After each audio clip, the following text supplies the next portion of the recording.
Hello, one and all present here. This is Amit Kumar Singh. Welcome everyone to my 16th session. In this session, we're going to discuss something which is very important. We're going to talk about continuous distribution graph, which we called as a histogram.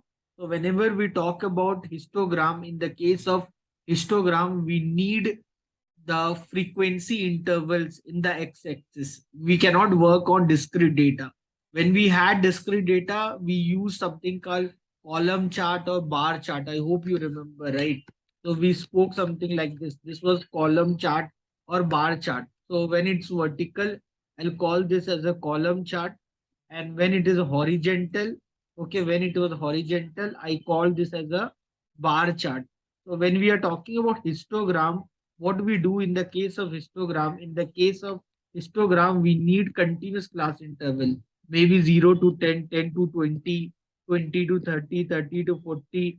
So those who understand statistics, they understand the difference between continuous class interval, what is continuous class interval, and what do you mean by discrete class interval. So in statistics, whenever we talk about classification of a data, we either work on discrete data or we work on continuous data. So whenever we are working on continuous data, we normally use histogram for that. Okay, the language what we are using here probably in Tableau to understand the continuous data is bin. Okay, so let me go through Tableau. Let me open a Tableau for you.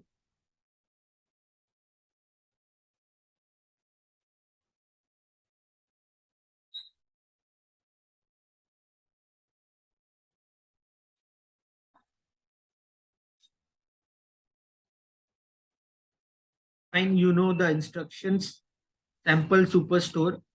On the same Excel workbook I'm working, drag the order under the table, go to this sheet.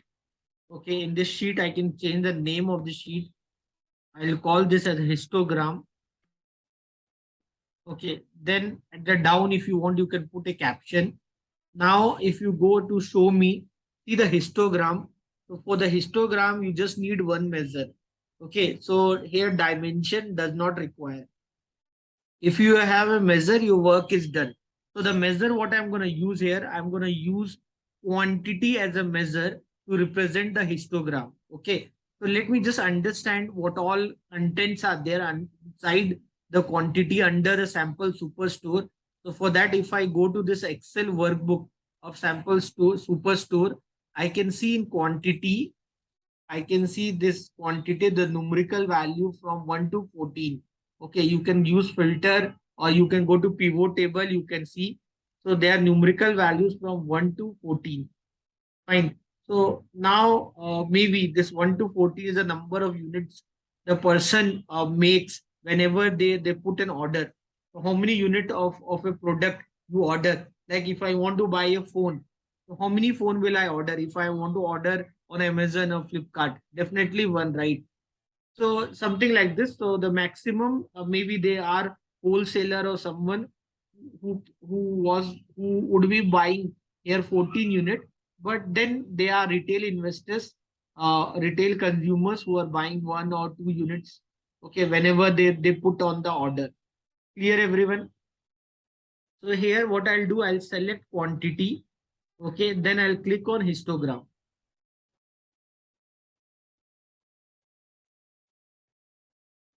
So the moment I clicked on histogram, so now you can see a histogram here.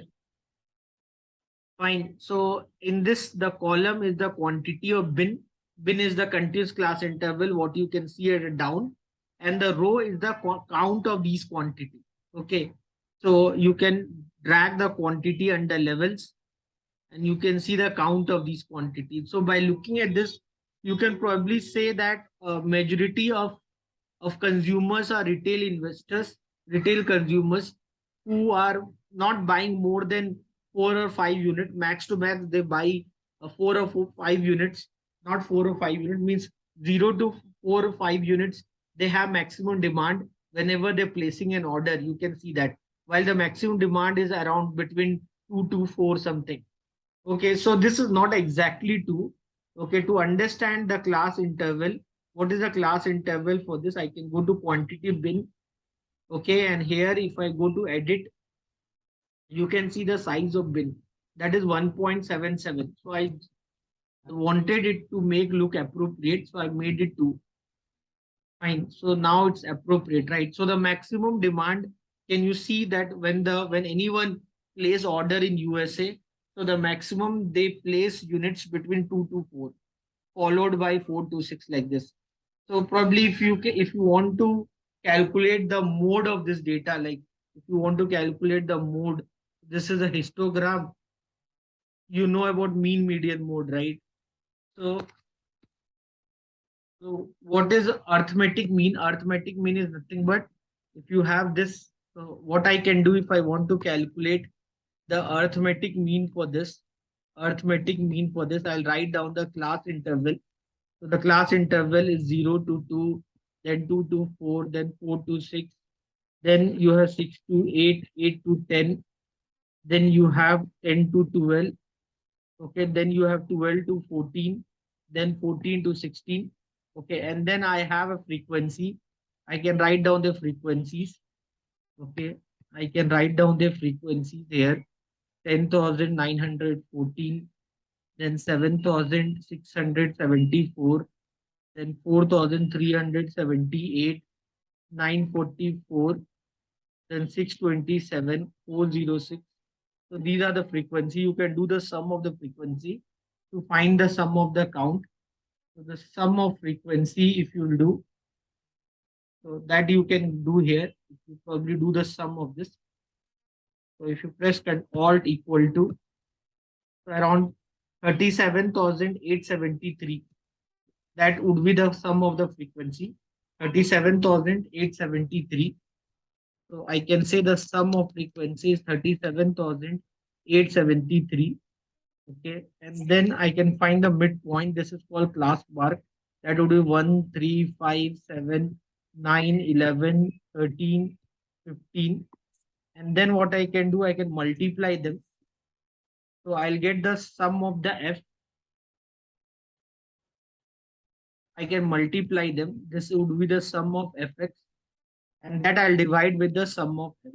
So your arithmetic mean would be sum of fx by sum of f. Okay. Now, if you want to calculate the median, so what you will do, your data should be arranged in ascending order. Okay. Then what is the total number of data? The total number of data is 16. Okay. So middlemost value, where your middlemost value will lie. So for that, what you will do once this frequency is written for the median, what you do, if I want to calculate the median, what I will do, if I want to calculate the median, I'll find less than cumulative frequency. Cumulative frequency will be 899, followed by 899 plus 12,031. Okay, then 899 plus 12,031 plus 10,914. Like this, I'll do. Clear?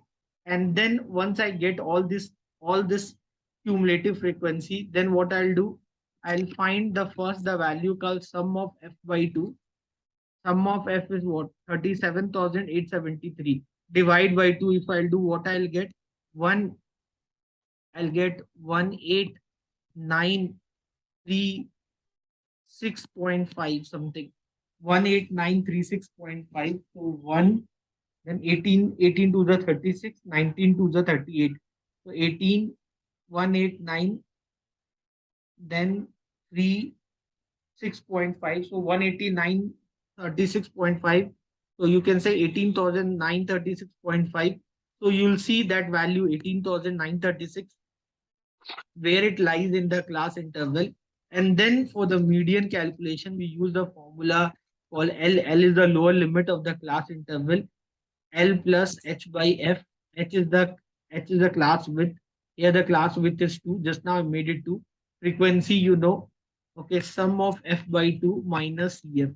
Whichever the class interval you selected, one cumulative frequency before that will be your cf. So if you want to know more about median and mean calculation and all, you can go to my statistics video and watch video there you'll understand the calculation of mean, median and all. Now, if I want to calculate the mode calculation would be the very easy. You just draw a line.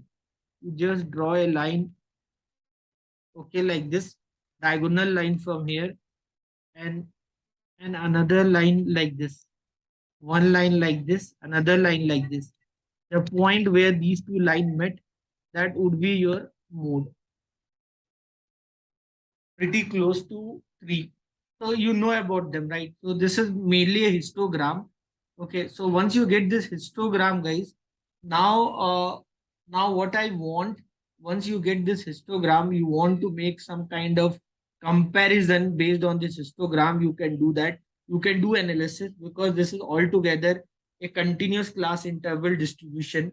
Okay, you can draw frequency polygon on this. You can draw the line curve on this. What is the nature of this graph? What is the nature of this graph? You can understand this. So this is called frequency curve or frequency polygon. You can draw on this to understand the nature of this representation. Does it follow U-shaped pattern or V-shaped pattern, inverted V-shaped pattern, inverted U-shaped pattern? So all that analysis you can do depending upon the demand cycle. So this all plays very important role whenever we do predictive analytics in R. So all this plays very important role there.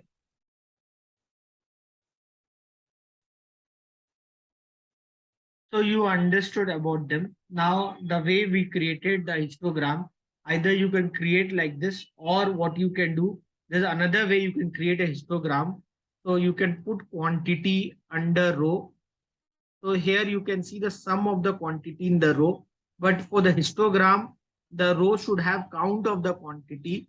So I can go here, click on this downward key, go to measure, and here click on count. Okay, then what you do, click on quantity. Okay, then you can click on downward key, go to create. In create, click on bins. So what is a new field name? So new field name is new histogram. Okay, you can change the size of the bin depending upon what is relevant for you, and you can press OK. So you can see this you put under column. Then guys, now you can increase the size of this till the maximum. You can increase its size. Okay, so once you're done with this, go to histogram and click on convert to continuous, and here change to entire view. Okay, then so now you can see the same thing, but here your class intervals would be from 0 to 3. The same data you will get. Quantity you can put under levels. To see the quantity, I can put them under levels.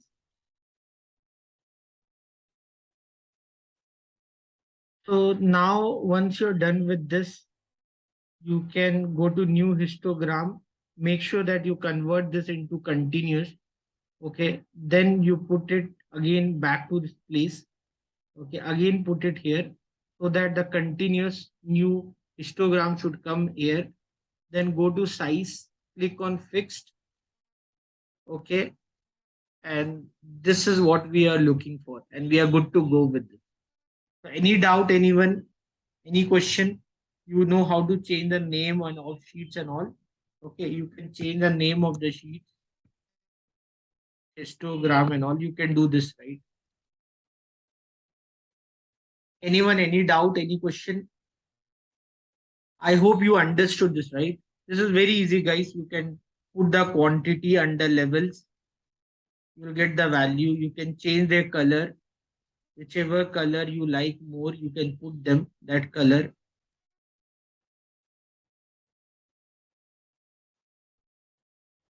Fine. So it's up to you how you want to create, how you want to make this histogram to look.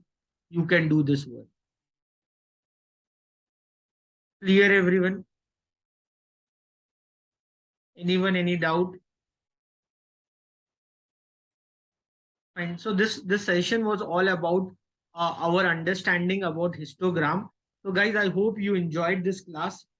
So, thank you everyone for your precious time. I'll see you very soon for the next class. Till then, take care. Bye, everyone.